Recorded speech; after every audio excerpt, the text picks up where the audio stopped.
প্রিয় শ্রোতা বন্ধুরা, আশা করি সকলেই ভালো আছেন।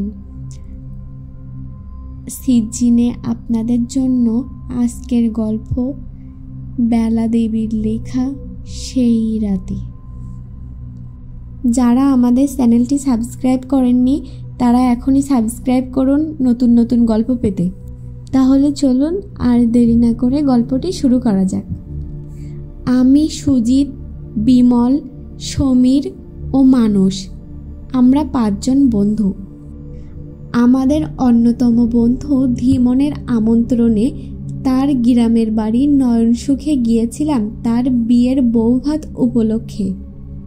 সেই স্কুল জীবন থেকেই আমাদের 6 জনের মধ্যে বন্ধুত্ব। স্কুলে একসঙ্গে পড়তাম, কলেজ জীবনও একসঙ্গে কাটিয়েছি। তারপর আজ বছর 3-4 গাঁটছড়ার গেট খুলেছে, মানে যে যার কর্মক্ষেত্রে এদিক ওদিক ছড়িয়ে ছিটিয়ে পড়েছি। ধীমানের প্রচুর জমি জিরেত। বিএ পাশ করার পর সে অন্য কোনো কাজে না গিয়ে বৈজ্ঞানিক প্রথায় চাষ করে। সে বিশেষ অনুরোধ করে আমাদের 5 বন্ধুকে লিখেছে, একে অজপাড়াগা, তার উপর তোদের এই বন্ধু আক্ষরিক অর্থেই যাকে বলে চাষা। এতে যদি তোদের মানের হানি না হয় তবে অবশ্য আসিস। একে শ্রাবণ মাস, ভরা বর্ষা, তার উপরে আবার পাড়াগা। যাওয়ার ইচ্ছা ছিল না, শুধু ধীমানের ওই খোঁচাটুকুর জন্যই হয়তো যাব মনস্থ করলাম। আমাদের দলের মধ্যে ধীমানেরই প্রথম বিয়ে হচ্ছে। সমীর বলল, বউ ভাত সেরে সেদিনই কিন্তু আমাদের ফিরতে হবে। আমার মোটেই ছুটি নেই, অফিসে গোলমাল চলছে। অতি কষ্টে 1 দিনের ছুটি আদায় করেছি। মানস বলল, আমারও সেদিন ফিরতে হবে ভাই, জরুরি কাজ রয়েছে। এদিকে আমি, সুজিত, বিমল একসঙ্গে দক্ষিণ ভারত ঘুরতে যাব ঠিক করেছি। 1 মাস আগেই টিকিট কাটা, রিজার্ভেশন সব হয়ে গেছে। ধীমানের বৌভাত বুধবার, আর আমাদের রওনা হতে হবে শুক্রবার। সন্ধ্যের দিকে ট্রেন। কাজেই বৌভাত সেরে সেদিন রাতের ট্রেনে কলকাতায় ফিরে আসার ব্যাপারে সবাই একমত। বৌভাতের দিন ভোরে ট্রেনে রওনা হয়ে গেলাম। স্টেশন থেকে 3টা রিক্সা নিয়ে চললাম 5 জনে। মিনিট 15 চলার পর রিক্সা দাঁড়িয়ে পড়ল। রিক্সাওয়ালা বলল, রিক্সা আর যাবে না বাবু, যাবার পথ নেই। আমরা নেমে পড়লাম। জিজ্ঞাসা করলাম, এখান থেকে নয়নসুখ কত পথ হে? তা ওই বাবু 1/2 মাইলটা হবে। এই আলপথ ধরে চলে যান, পৌঁছে যাবেন। দুদিকে ধান ক্ষেত, মাঝে সরু আলপথ, পাশাপাশি 2 জনের চলার উপায় নেই। আমরা লাইন ধরে হাঁটছিলাম। পথের দুপাশে কোথাও কোথাও খানা ডোবাও রয়েছে। হাঁটছি তো হাঁটছি। বিমল বলল, ধীমানটার বাড়ি কোন ধেরে গোবিন্দপুরে রে ভাই? ওহ, কি রাস্তা দেখেছিস? সুজিত বলল, মোটেই 1/2 মাইল রাস্তা নয়, মাইলখানিক হবে মনে হচ্ছে। যাক, অনেকটা পথ পেরিয়ে আমরা ধীমানের বাড়িতে উঠলাম। দেখে ধীমান খুশিতে কলরব হয়ে উঠল। আরে আয় আয়, তোরা সবাই এসেছিস দেখছি। আমি তো ভাবতেই পারিনি তোরা সবাই আসবি। ওহ, আমার যে কি আনন্দ হচ্ছে। ধীমান যে কিভাবে আমাদের আপ্যায়ন করবে যেন ভেবে পাচ্ছে না। এই চা এলো, পরক্ষণেই বাটি ভরা এত এত সুস্বাদু দুধ নিয়ে আসছে। চুমুক দিয়ে দেখি ক্ষীরের গন্ধ, ঘরের গরুর দুধ। দুপুরে পাতে যা একখানা মাছ ভাজা ফেলল, ওজন হবে 250 গ্রাম। সব পুকুরের মাছ, সদ্য জল থেকে তোলা, টাটকা। খেতে যে কি চমৎকার স্বাদ। সময়টা শ্রাবণ মাস। বিকেল 4টে নাগাদ আকাশ কালো করে মেঘ জমল। তারপর সে কি তেরে বৃষ্টি, সেই সঙ্গে জোর হাওয়া, ঝড়ো হাওয়া। সুজিত বলল, কি দারুণ দুর্যোগ করল রে, ফিরব কি করে? ধীমান বলল, ধাত, আজকে যাবি কি? আজ থাক, যাবার কথা কাল ভেবে দেখা যাবে। আমরা রাজি হলাম না।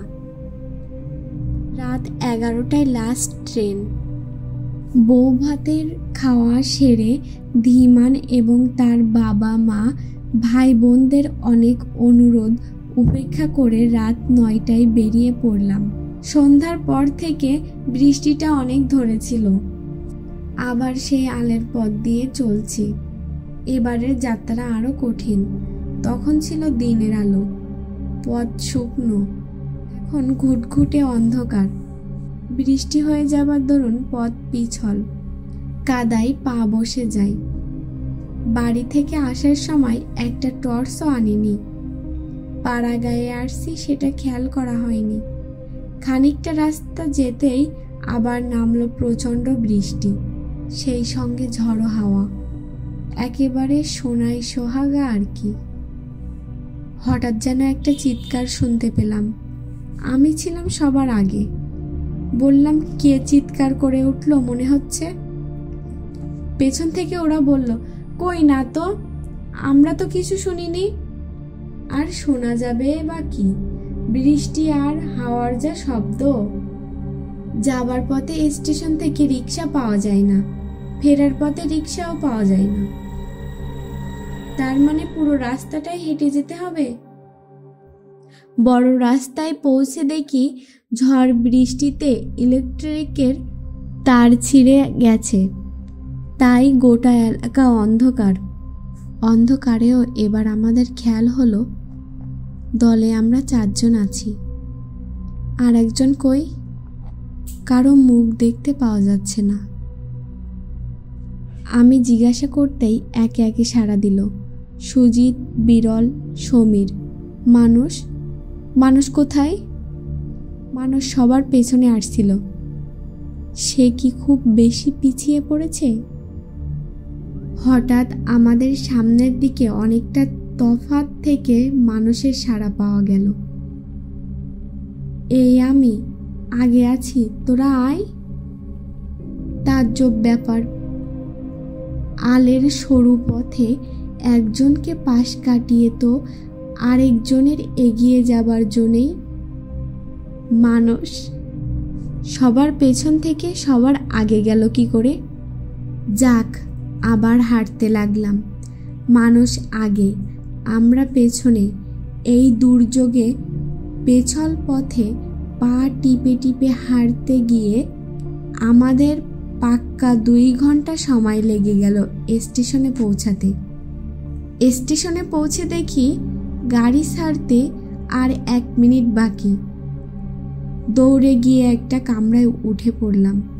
যাবার পথেই ফিরতি টিকিট কেটে রেখেছিলাম। ওঠার সঙ্গে সঙ্গেই গাড়ি দুলে উঠল। আবার দেখলাম আমরা 4 জন। মানুষ ওঠেনি। আরে মানুষ তো ওঠেনি, ট্রেন ছেড়ে দিয়েছে যে।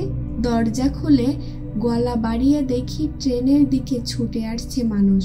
হাত নেড়ে চেঁচিয়ে বলল, ভাবিস নে, আমি পাশেই উঠছি। ও লাফিয়ে অন্য কামরায় উঠল দেখতে।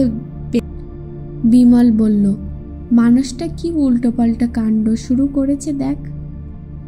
এই দেখি সবার পেছনে, আবার দেখি সবার আগে। আমাদের আগে হেঁটে এলো। আমরা উঠে পড়লাম, আর ও উঠতে পারল না। আমি বললাম উঠেছে অন্য কামরায়। রাতের ট্রেন, ভিড় নেই, বেশ ফাঁকা ফাঁকা।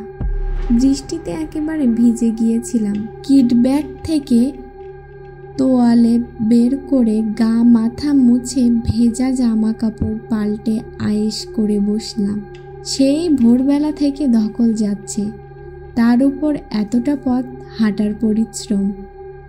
গাড়ির দুলনিতে ঢুলতে ঢুলতে ঘুমোতে ঘুমোতে ভোর রাতে হাওড়া পৌঁছে গেলাম। মানুষের সঙ্গে আর যোগাযোগ হলো না। সমীর বলল, মানুষটা এমন ইয়াক্কি শুরু করলো কেন রে? ওর কি হয়েছে বলতো? আমরা যে যার বাড়ি ফিরলাম। শুক্রবার সকালেই সেই মর্মান্তিক খবরটা জানতে পেরেছিলাম।